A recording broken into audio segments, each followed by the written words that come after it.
Recently, I covered the Vulture XP54, a plane that was ultimately let down due to development issues with its engine. Today I'm covering a plane that was so plagued with engine problems that it makes the experience of the Vulture look like a fairy tale in comparison. This plane was meant to be the newest frontline heavy bomber of the Royal Air Force, but in the end it was almost a complete failure. I am of course talking about the ill-fated Avro Manchester. Before we get stuck into the abysmal history of this plane, I'd like to point out that I've launched a website for the channel, where I'll be posting details of my source materials, photo archives, as well as other things. And this was done with the help of the sponsor for today's video, Squarespace. For those who aren't aware, Squarespace is an all-in-one platform for building your website, brand, and business online. It features a wide array of ready-to-go templates, meaning you can get a website designed, set up, and published in the space of an afternoon. These templates cover a vast number of potential website topics, from photography to online shopping, blogging, community management, real estate, and even something as simple as hosting an online resume. They come in different levels of style and complexity to suit your needs, and they feature pre-built functionality to connect with social media platforms like YouTube, Discord, and of course other websites as well. But I think the best way to demonstrate how easy it is to build a website with Squarespace is to show you how I built mine. So over the next couple of months, I'll walk you through the design process and how Squarespace allowed me to build the whole thing in the space of a day. So if you're looking to build a website for yourself, your business, or simply to host your obsessive collection of plane-related stuff, head over to Squarespace for a free trial, and when you're ready to launch, go to squarespace.com/Rex's Hangar to get 10% off your first purchase of a website or domain. Once again, thank you to Squarespace for sponsoring today's video, and now let's take a closer look at the Avro Manchester. Its story begins with Air Ministry specification P13/36. This called for an all-metal, twin-engine medium bomber to be built in the monoplane configuration. The intention for this new bomber was to replace the existing inventory of various twin-engine bombers with a single, more advanced, more capable unit. Items required by the specification included a bomb load of 8,000 pounds, the bomber must also be able to swap out this load for 2 torpedoes, provision for powered operated turrets in the nose and tail had to be made, and the airframe had to be stressed to absorb so-called frictionless takeoff, a suggestion at the possibility of catapult-assisted takeoff with a full bomb load. This final requirement, along with that for the torpedoes, was ultimately dropped in 1938, but the prototype Manchester would still be used for catapult testing. In preparing their original submissions to the Air Ministry, Avro's draftsmen came up with several different layouts for what was known then as the Avro 679. All had several things in common, with one major feature being the decision to accommodate all fuel storage within the wings. This was done partly to eliminate the hazard of fumigating the crew cabins, but mostly to leave the fuselage empty to accommodate the largest possible bomb load. Avro's submission was received favourably, and in the spring of 1937 the Air Ministry ordered the production of a prototype. Construction of the prototype and subsequent production models was aimed at 3 key things: strength, high payload capacity, and crew comfort and protection. The latter consideration was actually quite unusual for the time, as things like armour protection, heating systems, etc. were deemed to be detrimental to an aircraft's performance. But Avro's designers must have realised that a happy, healthy crewman, not riddled by shrapnel, would probably do a better job of bombing the enemy. In its construction, the Manchester was the first aircraft to include all of what would be considered the standard features of a World War II-era RAF bomber. It featured all-metal construction, light alloys and vertical stiffeners in the wings, flush-riveted metal skin, a full hydraulic system which included the flaps, cooling systems, bomb bay doors, and the fully retractable undercarriage, and, of course, a fully enclosed bomb load. Though the specification called for a bomb load of 8,000 pounds, the Manchester was able to carry up to 12,000 pounds, courtesy of the massive bomb bay that stretched along most of the length of the fuselage. Though large, it did not impede on the space required for the crew stations, as the Manchester's fuselage was sufficiently broad and deep enough to accommodate both. As for the crew themselves, the original design had a complement of 5. A pilot, a second pilot, who also filled the roles of navigator, bomb aimer, and nose gunner, an air observer, a wireless operator, and a tail gunner. Later on, the crew would be increased to 7, which allowed for 3 dedicated gunners, and freed up the second pilot to focus more on his actual duties. Provision for crew comfort included some novel ideas. In the leading edge of the wing, inboard of the engines, a duct passed air through a small coolant radiator and directed it into the main cabin, the result being a constant supply of comfortably warm, fresh air. Also included for the crew was a small restroom that was located just behind the main cabin. Soundproofed to reduce noise, it featured a pair of reclining chairs that off-duty crew members could use in an attempt to catch a moment's rest on longer missions. Along with providing comfort, the Manchester also provided a good level of protection. Both pilots' seats had back armour protection, and just forward of the front spar, a swivel-mounted armour-plated bulkhead was installed. It was intended to reduce the risk of casualties from raking fire if the aircraft were to be attacked by fighters from the front or from behind. During time over the combat zone, this bulkhead would be closed, and it would hopefully stop bullets and small caliber cannon fire from traversing the entire length of the airframe, thus sparing some of the crew from harm. Though the prototype boasted many excellent features that collectively made it a very promising aircraft, one aspect of its design was already beginning to show problems, and cause no small amount of concern for Avro engineers, and this was the chosen power plant. The Manchester was to be powered by the 24-cylinder Rolls-Royce Vulture. There is often a misconception that this engine was forced upon Avro by the Air Ministry, but in the design of the Manchester, Avro had chosen to select the new engine as, at the time, it had shown great promise. Unfortunately, this initial promise was already turning sour. Initial engine trials had given troubling results, and the Avro design team were obliged to consider alternatives in the event of no improvement. The Vulture was, in effect, 2 Rolls-Royce Peregrine engines that had been stuck together in a new crankcase, and turning a new crankshaft, to form a 42-litre, 24-cylinder X engine. The original Peregrine engines had a rating of 885 horsepower, but the Vulture was rated, at least on paper, at 1710 horsepower, and it was calculated to give 1845 horsepower at 5,000 feet. It was a new power plant, still to be fully developed, and therefore host to a continuing crop of teething problems that would dog the Manchester throughout its career. But Avro, of course, lacked the benefits of foresight, and with promises of improvement, they decided to stick with the Vulture for the Manchester's development. This development took approximately 2 years from start to finish, with the prototype being completed in the summer of 1939, flying first on the 25th of July with Avro's chief test pilot Captain H.A. Brown at the controls. The early flight trials of the prototype soon revealed problems with longitudinal stability. Subsequent wind tunnel tests revealed this to be the result of a lack of wing area, and the overall wingspan was increased by 10 feet. These trials also indicated the continued inadequacy of the Vulture engine, which was still not delivering the promised power claimed by Rolls-Royce. This confirmed some of the Avro engineers' early concerns that they had backed a lame horse.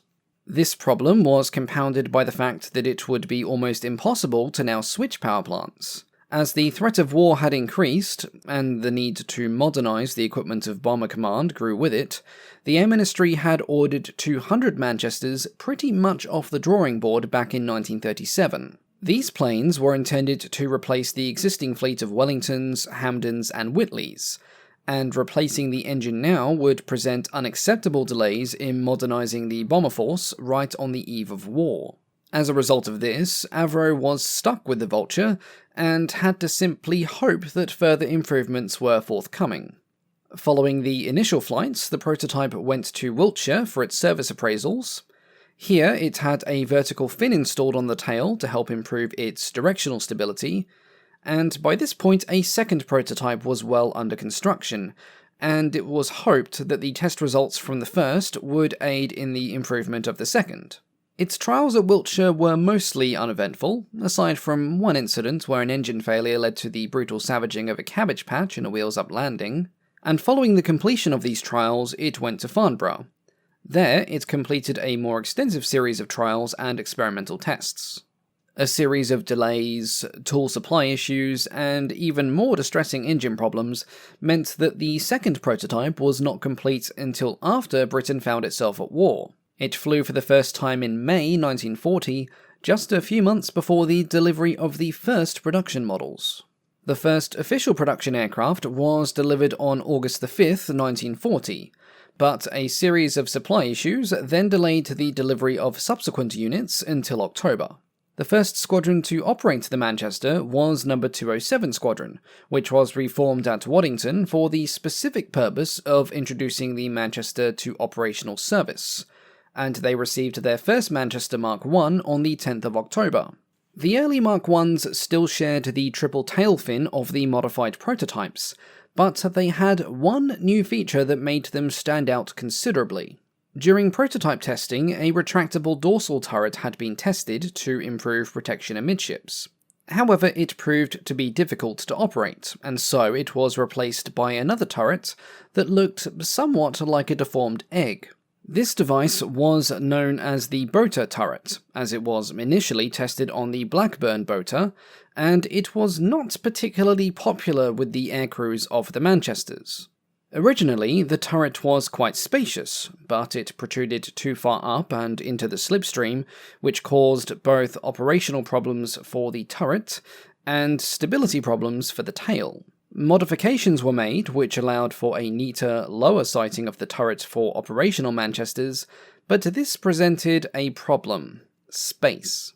Even for an average-sized person, getting into it from inside the fuselage was a cramped and difficult affair, while any emergency abandonment through the escape hatch was, in the words of one former gunner, a task best suited to an undernourished dwarf. Much of 207 Squadron's initial flying with Manchesters was an extension of various testing programs, which were intended to eliminate most of the inevitable snags encountered when introducing new aircraft into service. Because of these programs, numerous problems encountered on the Manchester were fixed before they saw major wartime service, but several others still persisted. The Manchester's first official sortie occurred on the 24th of February 1941. On that date, 6 Manchesters from 207 Squadron were dispatched on a raid against a reported Hipper-class cruiser that was moored at Brest Harbour. All 6 returned from the raid, but one crashed during landing as a result of faulty hydraulics, marking the start of a long, dismal trail of similar defects that would mar the Manchester's brief operational career. Defects aside for one moment, the first months of 1941 also saw one further modification made to production models. After the first few sorties, navigators complained that the standard Perspex nose panels were insufficient for positive checking of bombing results. As a result, a clear view chin panel was installed on the underside of the nose, which dramatically improved visibility. This was later replicated on the Lancaster, and their navigators enjoyed the best viewing offered by any RAF bombers of the period. As the first few months of 1941 wound on, Manchesters arrived in greater numbers. By the end of February, 207 Squadron had at least 80 units on strength, and No. 97 Squadron, reformed from elements of 207, had received its first units on February the 12th. Losses in combat were, of course, inevitable, but they were relatively light, and only a handful of aircraft were lost to enemy action during the first 6 months of frontline operations. As it turned out, the greatest threat to the Manchester was actually itself. On the 13th of April, all Manchesters were grounded due to the increasing number of faults occurring with the engines. By this point, the unreliability of the Rolls-Royce Vulture was becoming a complete nightmare, something that was compounded by the fact that Vulture development, and thus improvement, had been put on hold throughout most of 1940. This was because Rolls-Royce had been directed to put all effort into the development of the Merlin engine during the Battle of Britain, as it of course powered the Spitfire and the Hurricane, and as a result of this, all other engine development was effectively sidelined. The biggest and most spectacular problem with the Vulture was the frequent failure of the bearings of the connecting rod's big end. There were in fact several occasions where, during power-up for takeoff, witnesses observed pistons shooting out of the sides of the engines as they merrily destroyed themselves. This was the main reason behind the grounding of the aircraft, though not the only one, and engineers spent the rest of April poring over the engines to see what exactly was going wrong. While the Manchesters were out of action, the opportunity was taken to modify them for the new 4,000-pound cookie bomb. Later on that month, when the Manchesters were once again allowed into the skies, they made their first raid using said bomb, and this continued in a fashion into the month of May. The use of cookie bombs with Manchesters was sporadic, partly due to the number of bombs available, and partly due to the ongoing engine problems, because, really, who wants to haul a bomb of that size into the sky, safety fuses notwithstanding, if your engine had a habit of throwing rods? Speaking of which, barely a month later the Manchesters were grounded again on the 16th of June, owing to another engine failure, and the bad luck just kept coming. After nearly a week of further checks, the Manchesters of 207 Squadron were once again cleared for action, and the very next day one of their bombers was shot down by a Bristol Beaufighter in a tragic friendly fire incident.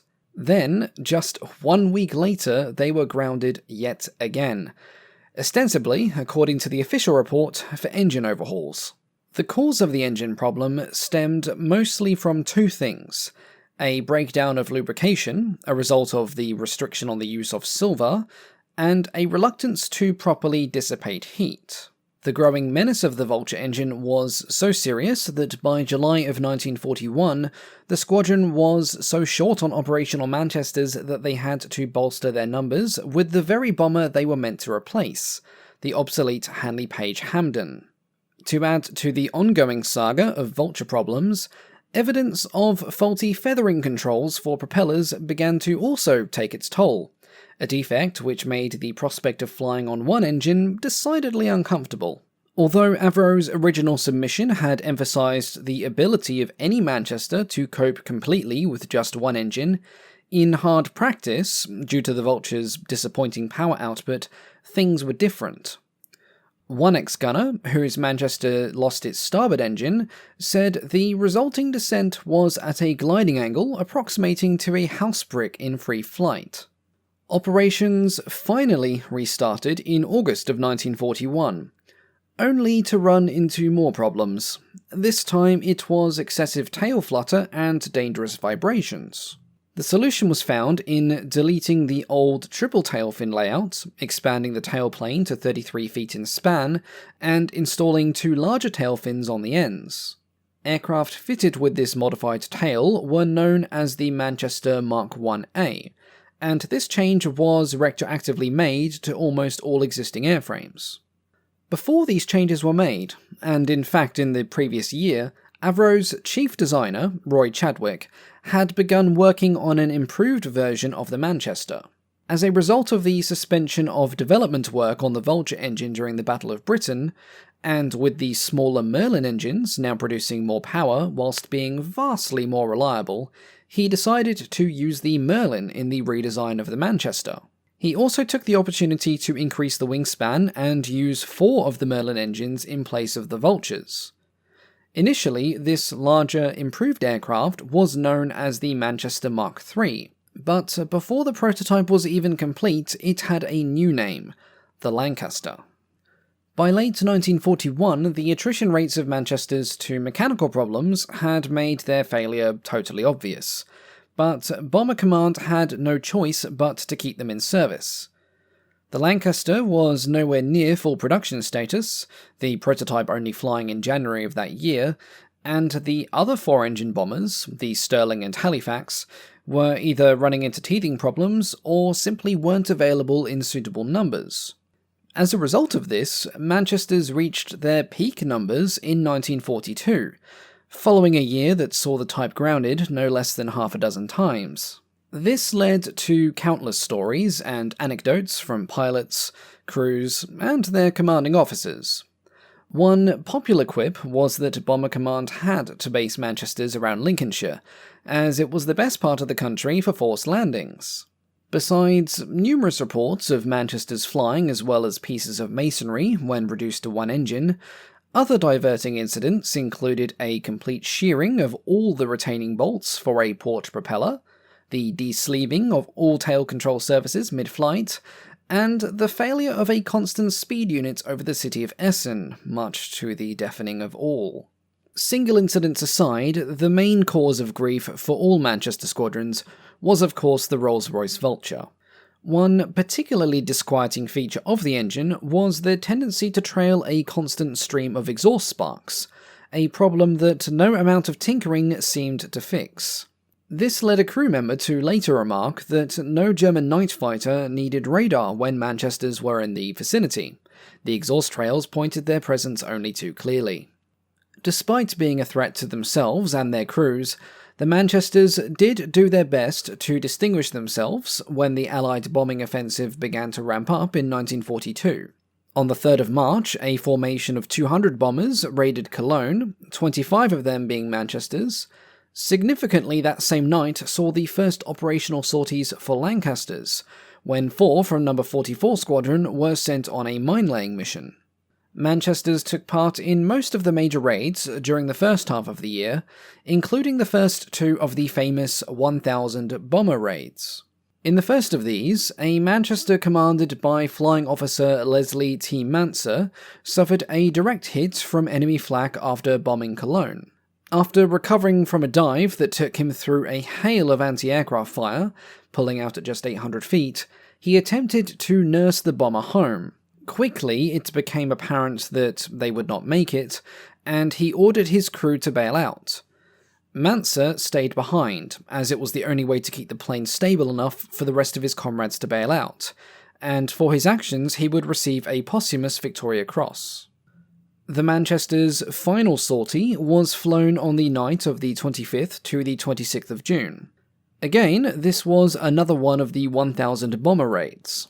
But of the 1006 bombers sent to bomb the Focke-Wulf factory at Bremen, only 15 were Manchesters.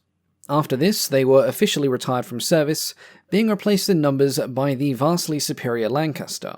The remaining Manchesters would live out their days as training and conversion units for fresh Lancaster crews. The 2 bombers had almost identical fuselages and crew locations, and this allowed more Lancasters to be freed up for the use of bombing rather than training. Their service life, when you look at the numbers, doesn't make for inspiring reading. Of the 202 Manchesters built, nearly 40% were lost in operations, with a further 25% being written off by either accidents or mechanical failure.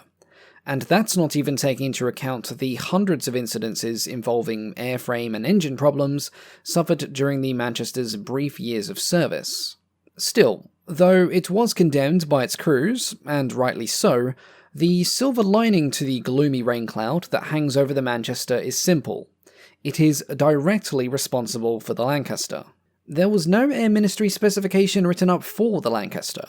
It was a direct evolution, a step forward, a desire to pull success from the jaws of failure.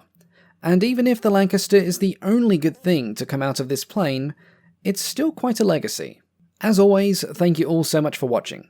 And a big thank you, of course, to the patrons, with a special shout out to Kevin, Deliardo, Bain, FB, Christopher R, Tronathon, Eric Heineman, John Austin Jr., Ray Colotta, Keith Tarrier, Green Sea Ships, Northlinks Webs, MCT, Ted Parsons, and Capitano Lorenzo, for their support as Wing Commander tier patrons. I will be coming back shortly with another long video, which will be the Wellington Part 2, so stay tuned for that.